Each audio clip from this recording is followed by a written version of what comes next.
Assalamualaikum warahmatullahi wabarakatuh teman-teman semua. Ketemu lagi di Kita Bisa Ya.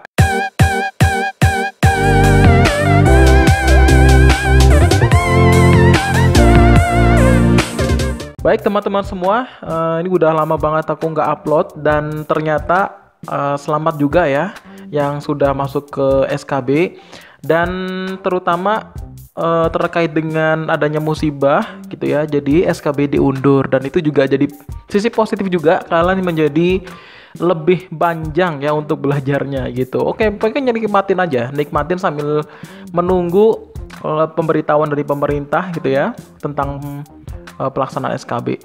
Dan kali ini kita akan membahas tentang FR soal SKB untuk kebidanan atau bidan.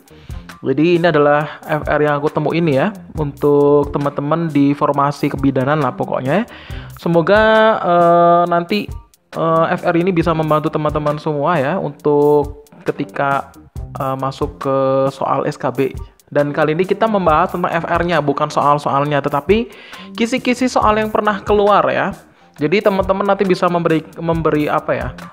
Bisa menilai ataupun memberikan tanggapan tentang soal-soal yang akan kita bahas kali ini tentang SKB bidan ya.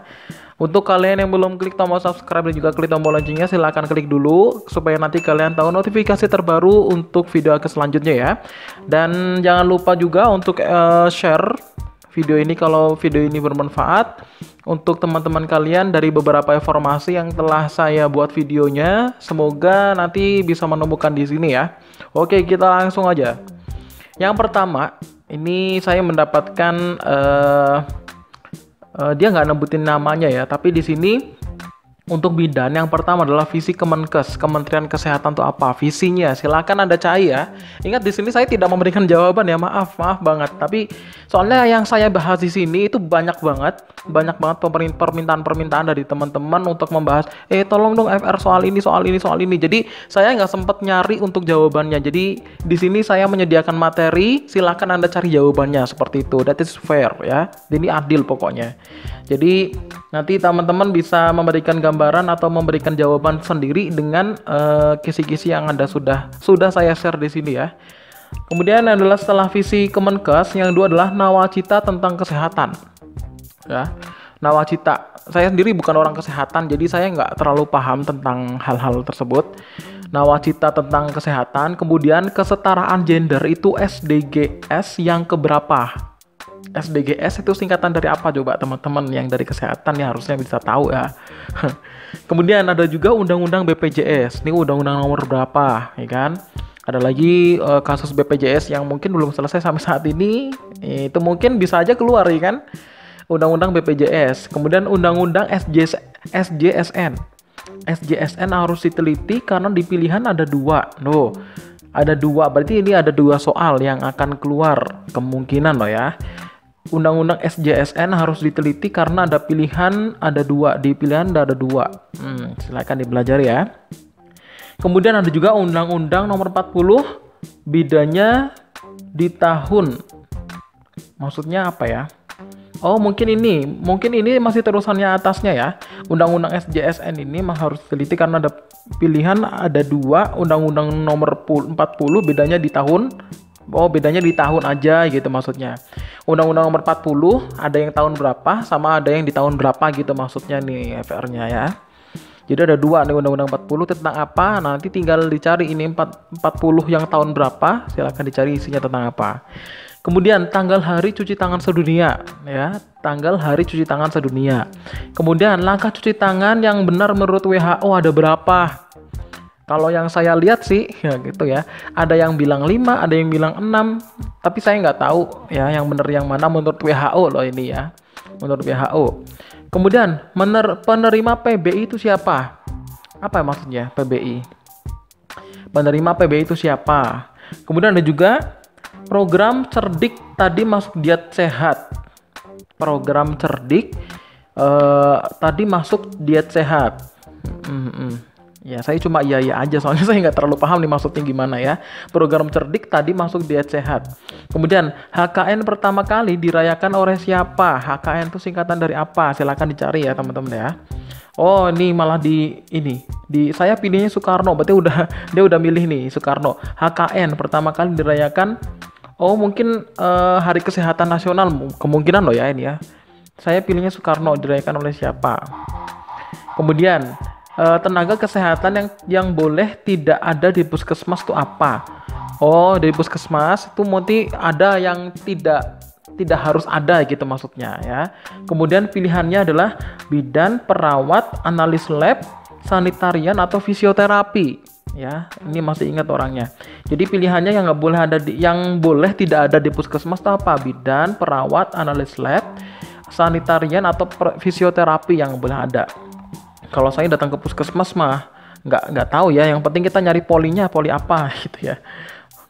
Kemudian pelajari tentang menopause. Ini menopause. Mungkin usia sudah tidak mengeluarkan darah haid ya. Usia berapa? Kemudian apa ini? Apa ini ya? Mengetahui lepasnya urin. Tadi yang keluar saya tentang Kushner. Ini saya nggak tahu beneran ini. Apa nih ya maksudnya nih? Iyalah, pokoknya ini ya. Ini lepasnya urin. Tadi yang keluar saya tentang Kushner. Oke. Kemudian prasat persalinan bokong apa? Maaf ya. Prasat persalinan bokong itu apa? Oke, itu apa? Kemudian terus ada juga soal kalau ada pemeriksaan, kalau pada pemeriksaan. Terus ada juga soal kalau pada pemeriksaan tuh maksudnya gimana? Oke deh, ya. Jadi teman-teman saya agak pusing soalnya ini berkaitan dengan kesehatan ya. Kita langsung masuk lagi. Tenaga kesehatan yang boleh tidak ada. Oh, tadi sudah ini, ya. Ini masuk ke sini nih ya. Terus ada juga soal tentang pemeriksaan dalam teraba sakrum itu apa? Oh, tadi ada tulisannya nih. Terus ada juga soal kalau pada pemeriksaan dalam teraba sakrum itu apa? Kemudian presentasi bokong jawabnya tadi. Maksudnya gimana? presentasi bokong jawabannya tadi. Ya, inilah teman-teman ya. Saya nggak bisa menginterpretasikan apa nih maksudnya apa. Saya nggak paham. Kemudian tentang alat kontrasepsi bagi pasien yang varises dan HT. Jadi alat kontrasepsi yang dipakai untuk orang yang terkena varises ataupun HT itu apa? Kemudian mungkin HT itu hipertensi bukan sih kalau saya pahami ya. Kemudian ya, alat kontrasepsi yang pasiennya tidak mau pembedahan tapi dia PUKS HT. PUKS HT alat KB yang tepat itu apa? Nah, ini saya nggak tahu istilah-istilah kedokteran kayak gini ya. Pokoknya intinya ini alat kontrasepsi yang pasiennya tidak mau pembedahan, tetapi dia punya bukan. Ini orang-orang sekarang kalau nulis tuh gimana sih ya? Punya HT alat KB yang tepat tuh apa? Mungkin punya hipertensi tuh arti alat KB yang tepat tuh apa? Kemudian kontrasepsi darurat, tahu pakainya apa? Ya. Kontrasepsi darurat. Kemudian KET. KET itu apa? Singkatan dari apa ini ya? Kemudian ada placenta previa. Itu maksudnya apa? Mungkin berkaitan dengan placenta previa itu sendiri itu apa gitu maksudnya ya. Kemudian ada juga abortus imminens. Abortus imminens ya. Ini semua berkaitan dengan istilah-istilah gitu. Jadi mungkin nanti teman-teman cari nih tentang berkaitan dengan placenta previa. Mungkin di sini adalah baik itu peristiwanya ataupun istilah placenta previa itu pada kejadian apa gitu ya. Ada juga abortus imminens. Itu mungkin juga sama seperti soal placenta previa, tapi di sini untuk untuk abortus imminens ini lebih banyak kejadiannya. Pokoknya hampir mirip ini antara placenta previa dengan abortus imminens itu tentang kejadian di mana gitu ya. Kemudian ada juga makanan bayi setelah umur 6 bulan. Itu pilihannya ada nasi bubur, ada sari buah, ada nasi tim, nasi lunak, dan tidak ada tambahan makanan. Itu apa maksudnya nih? Mungkin makanan bayi setelah umur 6 bulan itu pilihannya ada apa aja? Ya, ada nasi bubur, sari buah, nasi tim, nasi lunak, dan tidak ada tambahan makanan. Ya, mungkin ini pilihannya choices, pilihannya tuh kayak gini gitu ya. Kemudian masa nifas. Masa nifas, kalau dalam Islam itu, kalau masa nifas itu ada yang dari 40 sampai 60 hari ya. Kemudian bendungan ASI. Bendungan ASI. Mungkin cara membendung ASI mungkin ya di sini pertanyaannya. Jadi cara untuk membendung ASI itu gimana kalau yang untuk ibu hamil yang keluar ASInya terlalu apa ya, kenceng gitu ya mungkin ya. Kemudian nih alat mengukur penyimpangan tumbuh kembang anak. Alat untuk mengukur penyimpangan tumbuh kembang anak. Pilihannya ada antropometri dan KPSP, antropometri dan DDST, chart and KMME, atau antropometri dan KMME. Lupa maksudnya pilihannya dia itu lupa satunya itu apa gitu ya. Silahkan pelajari nih ya, alat untuk mengukur tumbuh kembang anak tuh apa namanya. Kemudian eklamasi atau eklamasi nih ya, eklamsi kalau di sini ya. Saya ikut yang di sini aja soalnya saya nggak tahu nih, nanti takutnya salah. Eklamsi. Kemudian ada juga infartu kala 1 fase aktif yang dilakukan bidan tuh apa? Tadi jawabannya menilai kemajuan persalinan tiap 4 jam. Ya, nih dia jawabnya ini jawabannya. Kemudian ada kasus pembukaan lengkap, keterangan plus, hot 1V. Kemudian apa yang dilakukan bidan? Pilihannya pimpin meneran, kemudian amniotomi, sediakan partuset, lainnya lupa. Ini apa ya maksudnya ya? Silakan pelajari lah ya, ini cari. Saya nggak terlalu paham untuk kegiatan ini. Kemudian robekan jalan lahir ya, robekan jalan lahir ya. Kemudian ada juga kasus bayi yang apabila minum susu yang baru saja ditelan kemudian dimuntahkan dengan kondisi lambung apa ya. Taruh dulu, saya ambil nih ya. Ada kasus juga bayi yang apabila minum susu yang baru saja ditelan, kemudian dimuntahkan dengan kondisi lambung apa begitu. Pilihannya ada gumoh dan lain-lain. Saya lupa, begitu ya. Jadi kondisi ketika bayi itu muntah ketika minum ASI, ya, minum susu atau apa namanya. Kemudian bayi umur 2 bulan datang ke PKM, sudah imunisasi vitamin K dan HBO ya.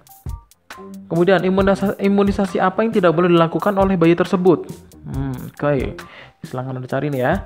Saya pilih campak karena yang lain masuk imunisasi umur 2 bulan seperti BCG kemudian dapat polio, HB. Jadi pilihnya campak, imunisasi campak ya. Kemudian yang terakhir nih, imunisasi apa yang diberikan pada bayi umur 9 bulan? Oke. Ya, oke teman-teman ya, mungkin itu dulu untuk FR bidan kali ini. Semoga bermanfaat. Silahkan Anda cari jawabannya karena saya takutnya nanti salah. Soalnya ini berkaitan dengan kesehatan ya. Jadi silahkan belajar dan mempersiapkan diri Anda dengan baik. Semoga Anda mendapatkan nilai skor yang tertinggi dan dapat diterima menjadi ASN ya. Amin. Terima kasih. Jangan lupa untuk klik tombol subscribe, juga klik tombol loncengnya, dan juga jangan lupa nih untuk teman-teman share jika memang video ini bermanfaat. Terima kasih. Assalamualaikum warahmatullahi wabarakatuh.